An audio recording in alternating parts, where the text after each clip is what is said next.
istorya. Nang una si Apo Kunching, may isang pasyente. Ang wika sa kanya, umusal ka ng panalangin itinuro ng Kristo. Ang sabi, nakaganyan. Akala siguro hindi alam na hindi naman siya umuusal. Hindi mo alam ano? Ano ba ang itinurong panalangin sa banal na aklat? Tanong sa kanya. Hindi rin niya alam. Oh, hindi ba araw-araw nag-aaral kayo? Anong version ang binabasa niyo? Kahit anong version yan, nandyan pa rin yaon kung hindi aalisin. Tama ba ga?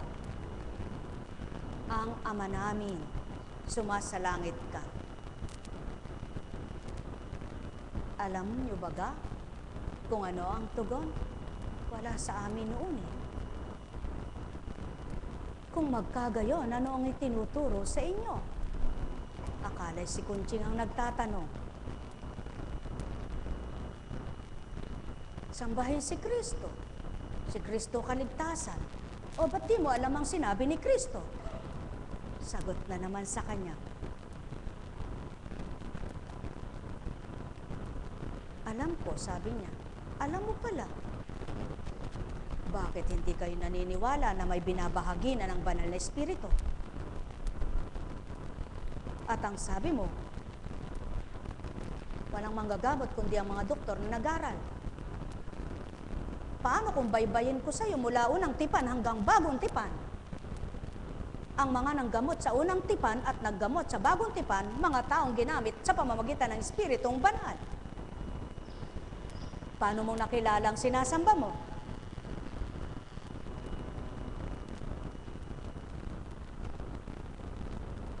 Pagdakay, sumagot. Masakit ito ko, masakit ito ko, masakit. Kaya nga sabi ko sa iyo, manalangin ka. At pag natapos mong ibdasal o usalin ang Ama namin, magaling ka na. Tumayo. Sige. Anak, marapat nga lang tumayo ka. Sapagkat tumatawag ka ng Panginoon mo, hindi mo kilala ang Panginoon mo. Kung kinilala mo ang Panginoon mo, huwag mo itakwil ang Ama namin.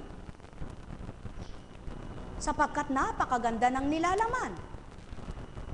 Sasabihin ko sa iyo at binaybay sa katawan ni Apo Kunching. Ama namin, sumasalangit ka. Sambahin nawa ang pangalan mo. Dito sa lupa, para nang sa langit. Kung magkagayon, anak. Ang sumasamba sa Ama, sa langit man at lupa ay parehas din. At ang kumikilala sa Kanya ay sumasa Kanya siya. At ang Espiritu niya ay damang-dama niya. Uwi na ako, Eka. Di baling masakit ang bagang ko. O sulong, Eka. Patnubayan ka. Mga mahal, ang tao kapag nasusukol,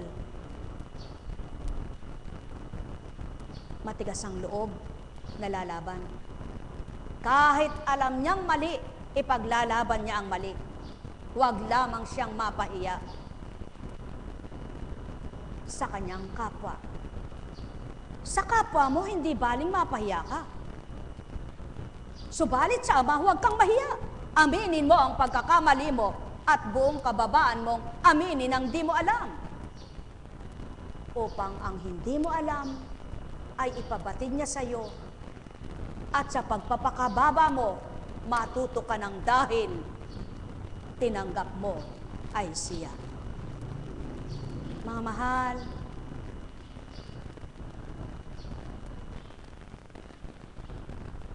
nawa matutunan ng tao ang salitang pananampalataya. Nawa mabuhay ng tao ang salitang pananalig. Nawa may sa buhay ng tao ang banal na salita. Hindi ang sinasabuhay sa diwa ay ang salita ng kapwa. Kaya ulit-ulit siyang nagiging masama nang dahil ang kalooban niya ay nagtatanim ng sama. Sumainyong kapayapaan, pagharian kayo. Nekkarameneyahanam, nekkarameneyahanam, nekkarameneyahanam. Buhay po ba ang Ama? Alam niyo po, nang binabasa ko ang kasaysayan ng mag-iina sa pananampalataya nila sa Makabeyo, sabi ko, Panginoon, ang tibay naman po ng pananampalataya ng mag-anak na ito. Nawa po, gawin mong marapat na ngayon ay magising ang mga anak mo sa ganitong pananalig na matapat. Sapagkat ano man po ang sabihin ko sa kanila, kung di nila naunawaan, ay bingi pa rin sila. Alam niyo po ang tugon? Yung mag-anak na yon, sila mismo ang humanap sa pananampalataya nila.